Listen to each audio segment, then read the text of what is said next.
Bonjour très chers amis de Fastmathix. Aujourd'hui, nous allons étudier un système de coordonnées en deux dimensions qui s'appelle le système de coordonnées polaires. Rappelez-vous qu'on a déjà étudié le système d'une seule dimension, la droite graduée. On a étudié aussi un système en deux dimensions, le système de coordonnées cartésiennes. Mais aujourd'hui, on va voir que ce n'est pas le seul système qu'on peut utiliser en deux dimensions. Au lieu d'utiliser une coordonnée x, y, on peut utiliser un angle et une distance. Suivez-moi, s'il vous plaît. Bon, tout d'abord, il faut dire que dans ce système, nous avons un axe x qu'on va l'appeler l'axe polaire. L'origine, ça veut dire la coordonnée 0,0 va être appelée le pôle. Ici, on aura une distance et un angle qui va partir toujours de l'axe polaire vers la droite qui va représenter la distance. Comme ça, on aura une coordonnée avec la distance et l'angle qui va définir vers où cette distance va être dessinée.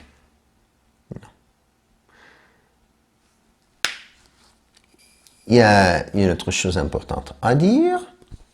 Si nous avons l'axe polaire ici et qu'on va en sens contraire aux aiguilles de l'horloge, on va dire que l'angle est positif et que cette distance est positive. Par contre, si on décide de dessiner la distance vers l'autre côté, on va dire que c'est une distance négative. Pareil, si on décide d'avoir l'axe polaire ici et que l'angle va dans le sens des aiguilles de l'horloge, on va avoir un angle négatif, mais si la distance est vers le côté de l'angle sera positif, mais si on décide de dessiner la distance vers l'autre côté, on va dire que c'est une distance négative.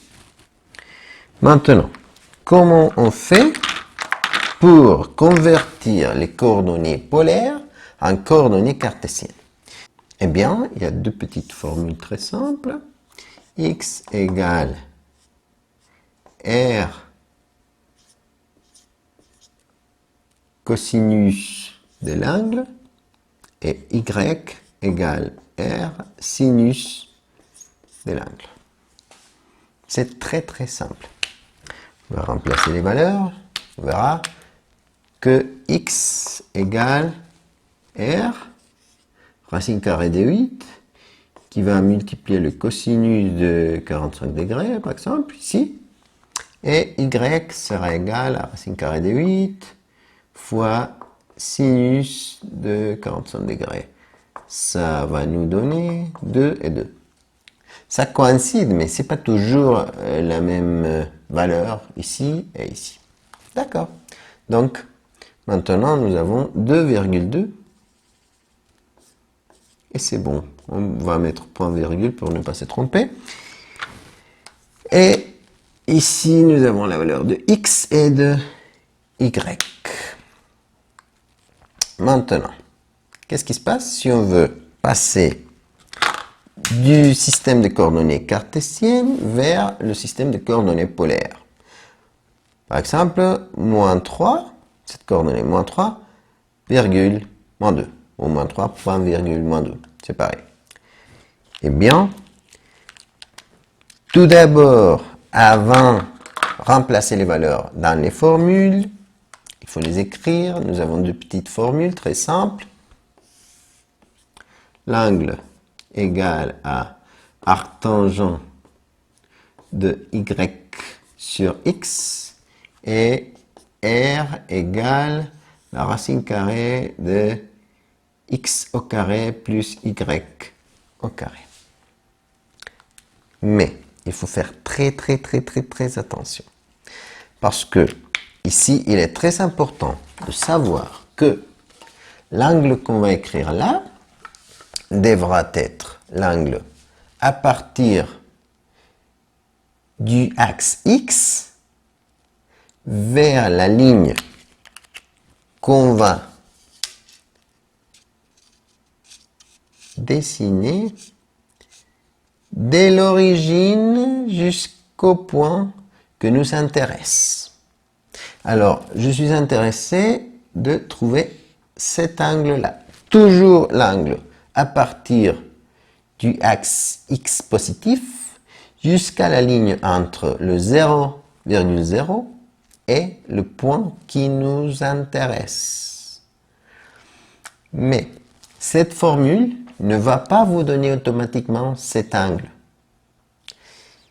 Parce que cette formule va nous servir à trouver l'angle qui sera dans le triangle qui va être formé entre la ligne et l'axe X. Toujours entre la ligne et l'axe X. Alors, si je calcule avec cette formule, j'aurai cet angle-là. Si je suis dans le deuxième quadrant, ça sera l'angle entre la ligne et l'axe X.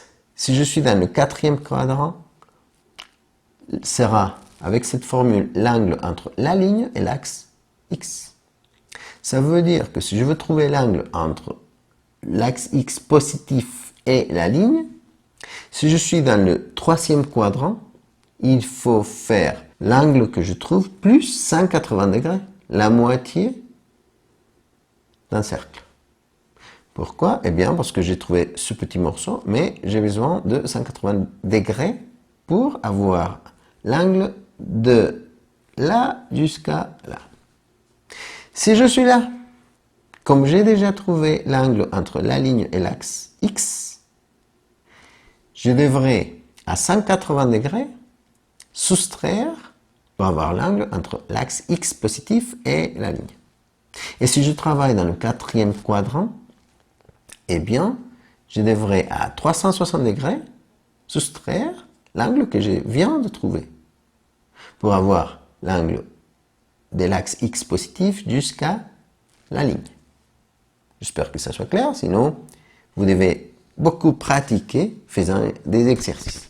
Alors, suivant la logique que je viens de vous dire, on va remplacer les valeurs et on verra que ici, l'angle sera égal à arctangent de y moins 2 sur moins 3.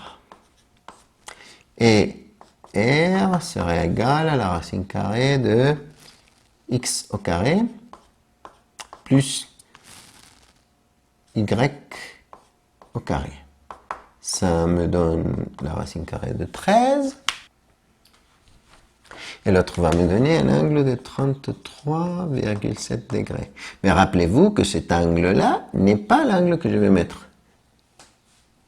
Cet angle-là, c'est l'angle entre la ligne et l'axe X. Toujours entre la ligne et l'axe X, pas entre la ligne et l'axe Y.